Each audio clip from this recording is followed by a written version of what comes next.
Everybody, hey, everybody. We are here in the power of positive thinking, right? Chapter 4. So, chapter 4 is called Try the Prayer Power. It's not the, so try prayer power.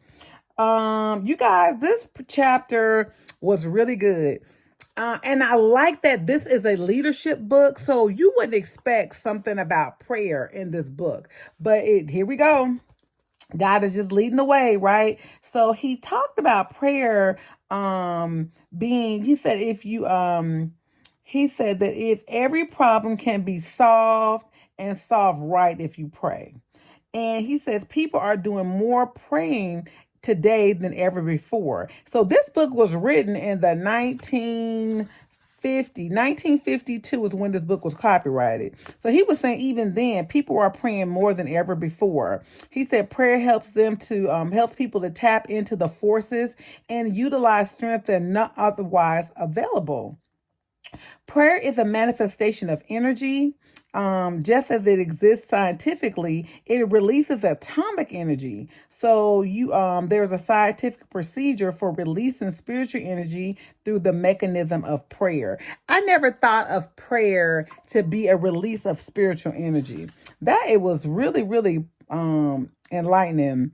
Power prayer seems to be able to normalize the aging process. Okay. So there you go. So it's limiting infirmities and deterioration.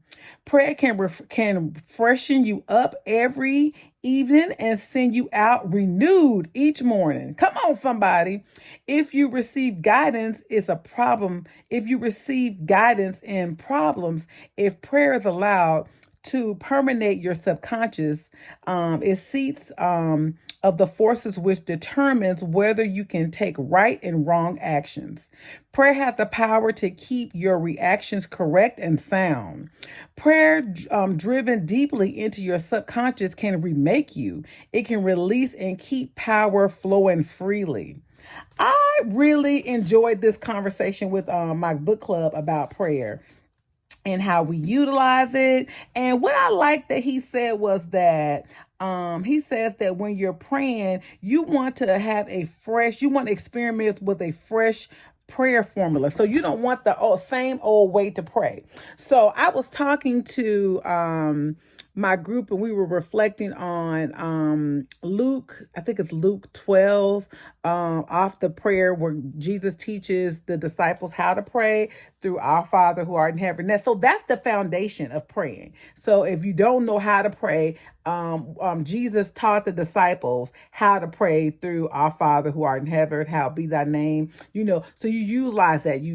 There's a statement when you start with our Father, you're acknowledging who God is. How will be thy name? Your name is greater than any other name. So you don't have to say that particular prayer, but you can use that as a guide to, going different places in prayer.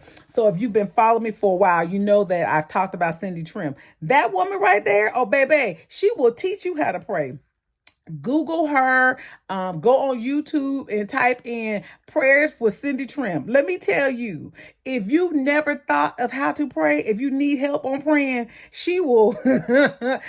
She's such an eloquent speaker, that woman. That's an intelligent woman, child, and she put all of that in her prayers. Let me tell you. So yeah, look her up. She will definitely get your life together. You be praying about stuff. You be like, oh.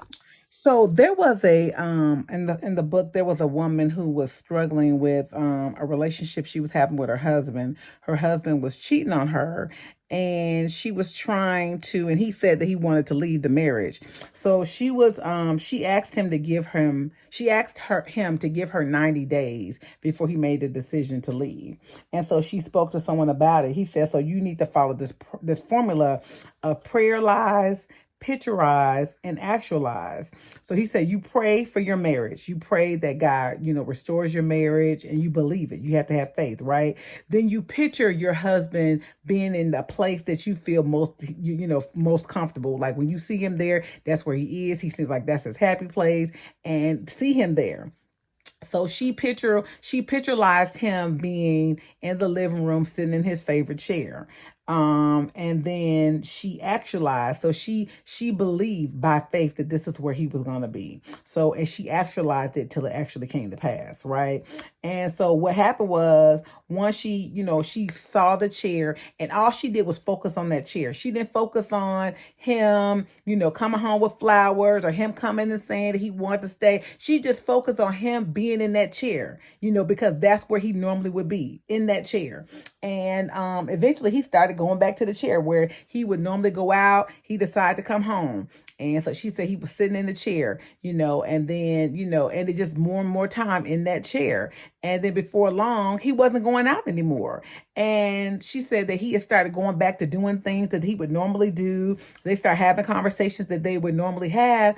And then when the 90 days came up, she said to him, well, I just want you to know it's been 90 days. And he was like, well, what do you mean? She said, well, I told you that, I asked you to give me 90 days before you decided whether or not you wanted to, leave the marriage. He's like, girl, please, I ain't going nowhere. I don't know why you would ever think I believe you. I'm not leaving you. Prayer lies, picturize, actualize. So you do that in your life, okay? So he says the formula is a powerful formula, and the results are life-changing. He says prayer power resolved her problem, and his as well. He didn't even know that was his problem, but it resolved it. So what I like about this, let me get to the end of this chapter, because he talked about a different formula. I don't know, I may need to bring this up in another discussion, but this formula for learning to pray is very, very powerful. And so what I'm going to do is I'm just going to make it another video so that I can be sure that I don't go over time. But you guys have got to get this book, The Power of Prayer. I mean, The Power of Prayer. The The Power of the Positive Thinking. You guys have got to get this book.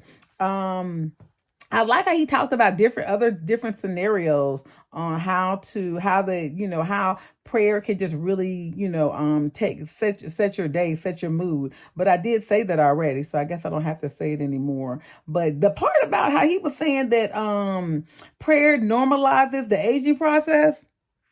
You ever thought about that? I never thought about that. So y'all see why my skin's so glowy fresh? Honey, because Lord knows I've been praying, honey. People be like, girl, you look so good. Girl, what's going on with you? I've been praying. All right, y'all. Everybody.